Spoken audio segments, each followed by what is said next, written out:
India and Thailand share very close relationship, whether it's cultural, whether it is in terms of political relationship. With me is the Foreign Minister of Thailand. Welcome to WION, Your Excellency. And my first question to you is about the state of the relationship. How do you see the relationship? There have been high-level engagements. The Prime Minister has been to Thailand, the Indian Prime Minister. You are now visiting India. So if you can give us a general overview of the relationship. Well, the relationship is excellent, and I think it's going forward.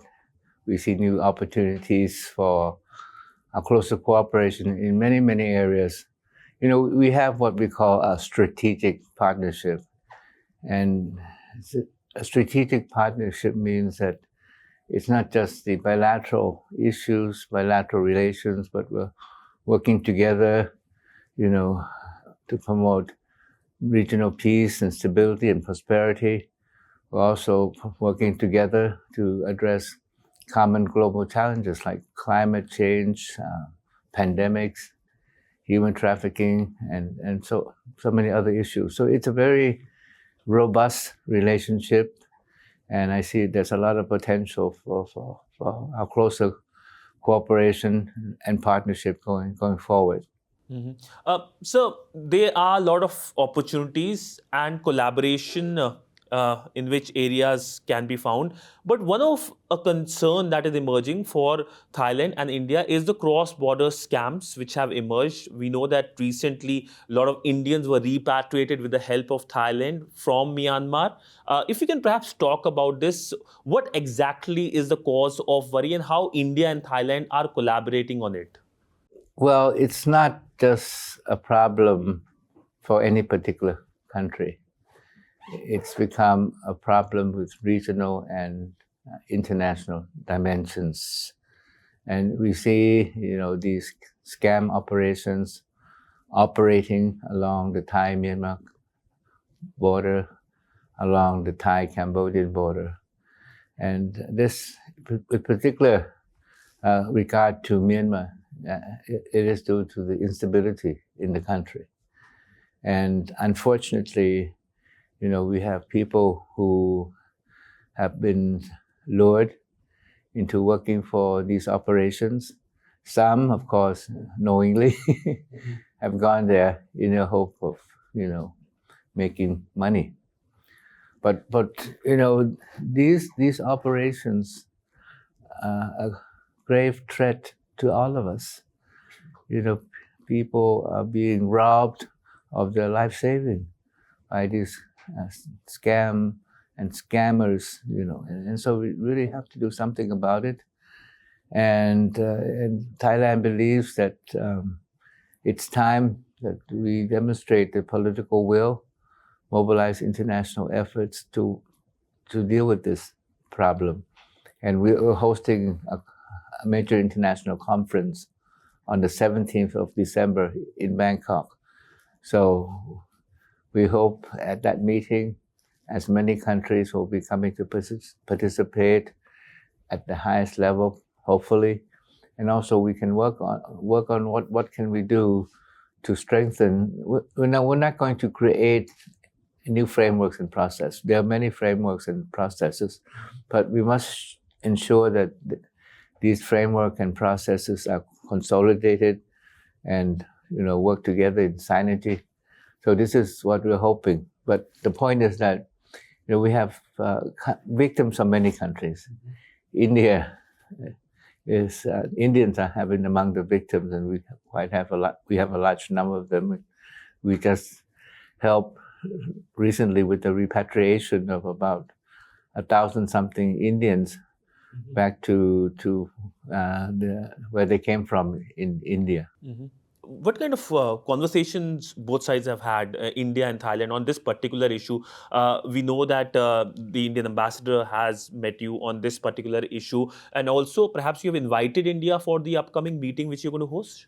Well, immediate concern, of course, is to provide assistance to help them return to wherever they came from. But also we need information on who are the perpetrators, what kind of networks have they been able to utilize. So what is important is we should have more information sharing of intelligence, so that we really can get to the bottom of all this. And who do you think is the perpetrator in this particular case? Any group which you're worried about?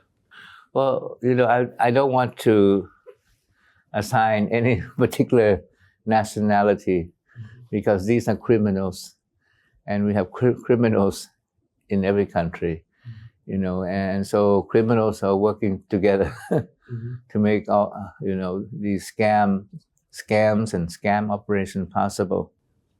So moving on to other aspects of the relationship, let's start with trade. Now, how do Thailand and India plan to increase their trade at a time when we have seen changes when it comes to global trading arrangements? Several countries are signing FTAs. So what's your view about increasing the trade between the two countries? Well, we first have to do more bilaterally. Bilaterally means having more visits, exchange of visits between the private sector of our two countries. We also have to work together to see where are the impediments to the flow of trade. And then we have to work together in terms of promotional activities, So this is what we have to do bilaterally. And I see enormous potential in our trading relationship, in our economic ties. We just have to work harder at it. But having said that, it's not just working bilaterally. Right now, we should also work to promote regional free trade at a time when the multilateral trading system is being challenged. And you know what these challenges are. Challenges of unilateralism, protectionism, unilateral terrorists. So Thailand and India should not just be working bilaterally to promote more trade, more investment, but also we should be working at the regional level to ensure that trade remains free, right? And there are many ways that we can work together regionally. There's the India-ASEAN Free Trade Agreement. Let's see what we can do to upgrade it. We also have the Regional Comprehensive Economic Partnership, which is RCEP. India took part in the negotiations throughout, but at the end decided to opt out. We don't question India's intention. Of course, it's a decision for India to make. But we do hope that India will join RCEP, because it's something that will benefit the region and definitely benefit India. We understand the concern of India, but still, India is such an important, economic powerhouse in the region. And so there's much that we can do bilaterally.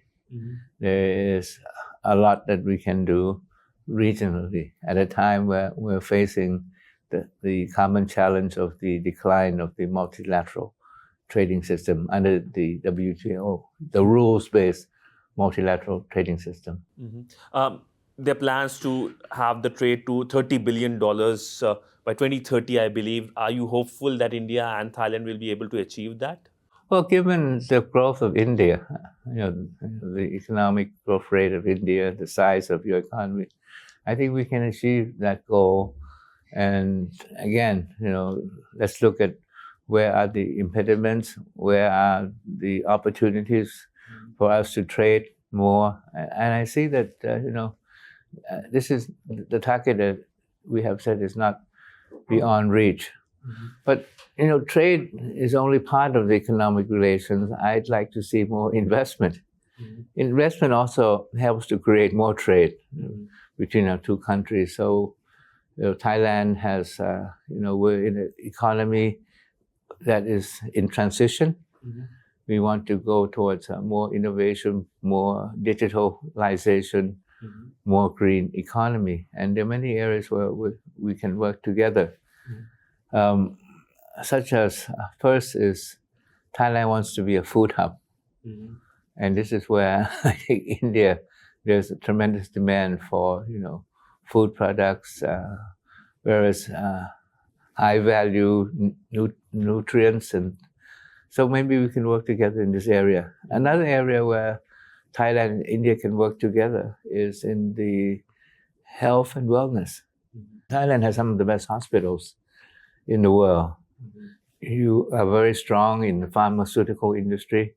Why not look at opportunities for closer collaboration? Connectivity is also another area. Thailand, more and more we have to go to services, promote services, and logistics. Connectivity is one of Thailand's strengths. India, through its Act East policy, wants to connect with the region. There's much more that we can do in terms of connectivity. And connectivity will enhance trade, also lead to more investment. Connectivity that I like to mention is the trilateral highway project that has been on the board, been pending for some time. Any update on this? Where is it going? Is it working? Well, the segment in Thailand is completed. We help finance a certain segment within Myanmar. India's part has been done. India is helping also to finance a part of the segment in Myanmar. But the project has been stalled, and because we know why, because of the situation. So that's why we are hoping that the situation would return to normalcy soon, and so that we can continue to work on the trilateral highway project so that it can be completed. And another project is the coastal shipping project, connecting the various main ports along the coast from Thailand to Myanmar to Bangladesh to India. So a lot of initiatives that can be done. But moving forward to defense relationship, what's your view on that? We know there have been trilateral exercises, India, Thailand and Singapore, bilateral exercises between India and Thailand as well. So what is the vision when it comes to defense partnership? Are you looking to buy something from India in terms of defense equipments as well? Well, these defense cooperation help us to ensure that we are prepared in terms of defense. And we also look to India as a source of defense, supplies of defense equipment, weapons, and also these joint exercises, whether it's between our armed forces or our naval forces. I think this serves to enhance our preparedness in terms of defense and security. Another area where, not another area, but one of the main areas of our defense cooperation is maritime security. And here we share a common interest in ensuring that the sea lanes of communication and transport and commerce connecting the Pacific Ocean with the Indian Ocean are kept, free and open. You mentioned about procuring from India. Any specific assets you're looking at? Well, we always think in terms of efficiency, effectiveness, and cost. And so, but up to now, I think the weapons that we have purchased from India are mainly military vehicles, armored vehicles, and maybe some munitions. Moving forward to tourism, this is one aspect which has seen growth in leaps and bounds. I know so many Indians who go to Thailand on a regular basis. Visa-free arrival is something that is definitely a thing that helps them to go to Thailand. So where do you see the future of India-Thailand tourism relationship? What are the facilities available for Indian tourists to come to Thailand? Well, tourism is a very important sector of the Thai economy. The Thai economy is driven by two important sectors, the trade, exports in particular, and also tourism.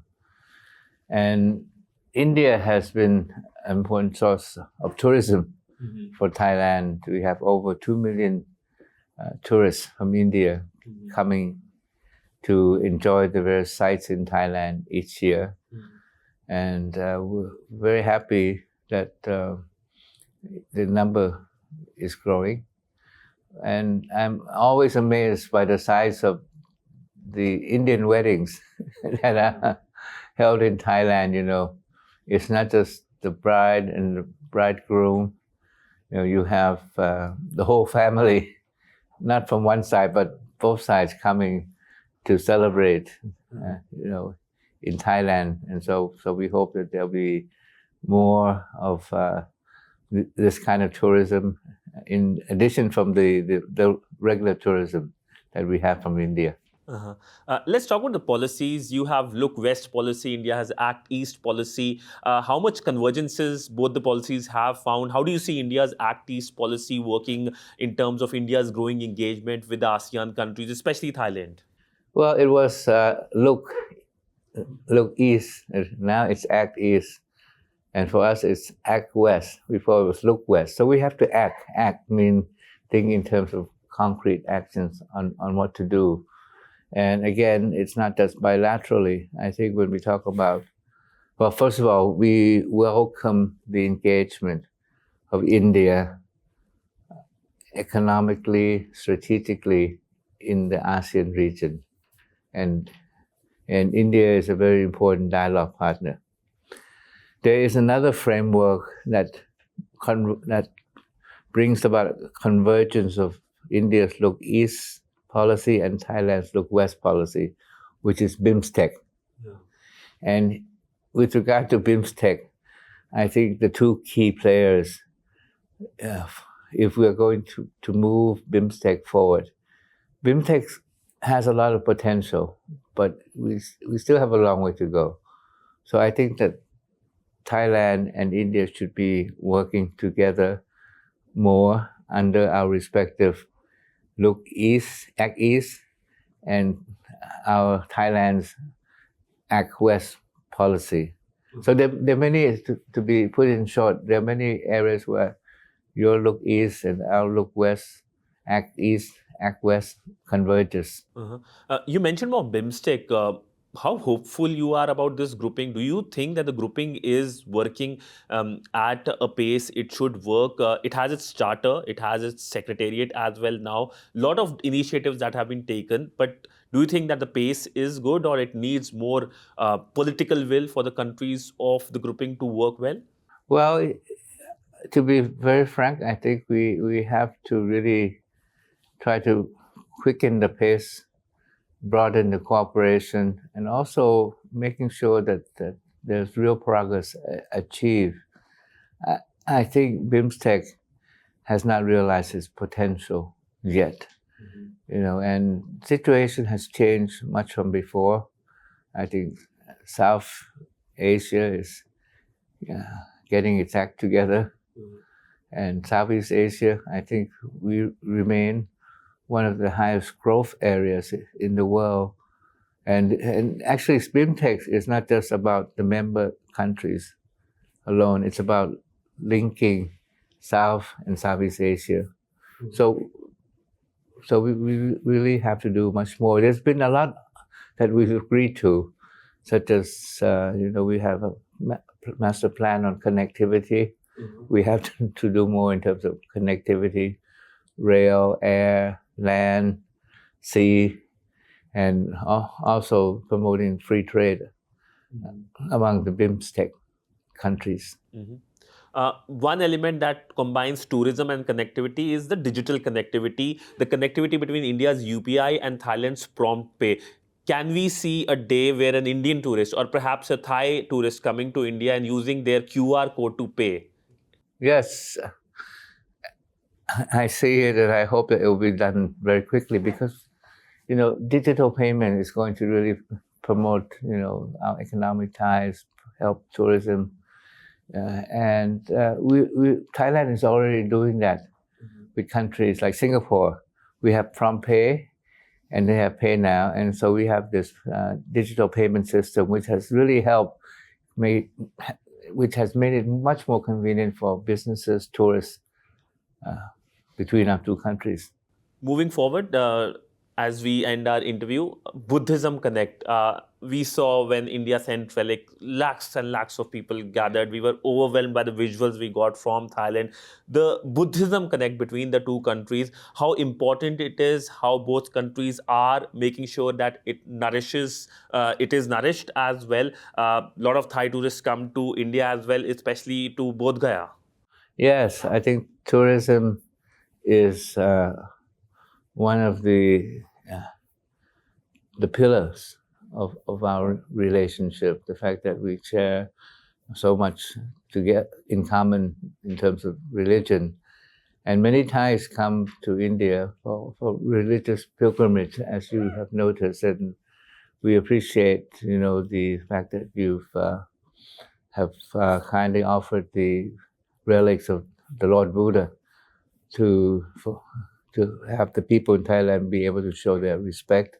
That is very much appreciated. So Buddhism will be at the core of our relationship, and I'm sure that it will remain an important pillar of the ties between our two countries. So my last question to you is on a conflict in your region, the conflict we saw with Cambodia. If you can perhaps brief to the Indian viewers about the reason of the conflict and also what is the current status as well, especially after the mediation which we saw by the US President Donald Trump. Well, it has to do with the border, the borders that have not been clearly demarcated. It has to do with existence of mines along the border. It has to do with the spread of these illegal crimes, transnational crimes along the border, the scam operation. Also, it has to do with encroachment into each other territories, and relations with neighboring countries. There's a lot of potential, but there always will be problems, and we have to resolve them peacefully, bilaterally. And I guess the issue for us is that sometimes the Cambodians prefer to take many of these bilateral issues internationally. And so we really believe that our two countries should sit down, try to work things out bilaterally. Some of the recent incidents have not helped. They've planted a lot of mines along the border. They say that these are old mines, but clearly the evidence proved that they are new mines, and our soldiers have been severely injured by these landmines, in spite of both sides agreeing to do demining. And just yesterday or the other day, a Chinese citizen was severely injured when he tried to cross the border and stepped on newly planted landmines.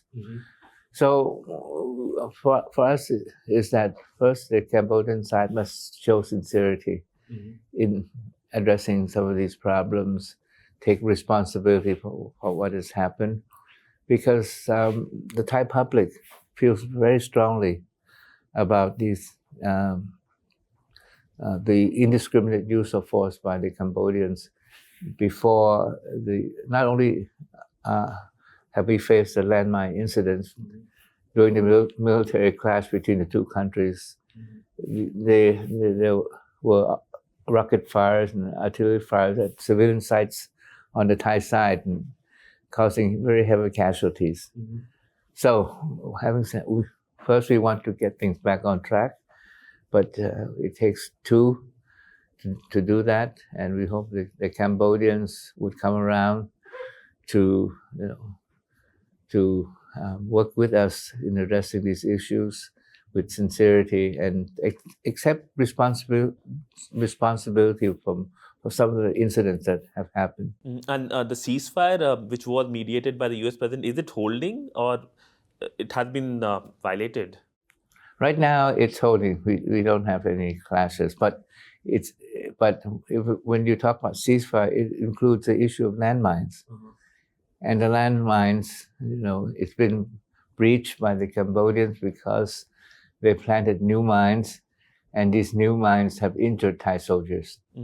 And when you meet with your counterpart, the Indian External Affairs Minister, tomorrow, all these issues will be discussed. Any particular focus area that will be discussed? Well, we will try to discuss all the issues that we consider to be important bilaterally, regionally, internationally. One issue which I think we have to discuss is the issue of the situation in Myanmar, because both of our countries share a common border with Myanmar. We're concerned about the instability in Myanmar.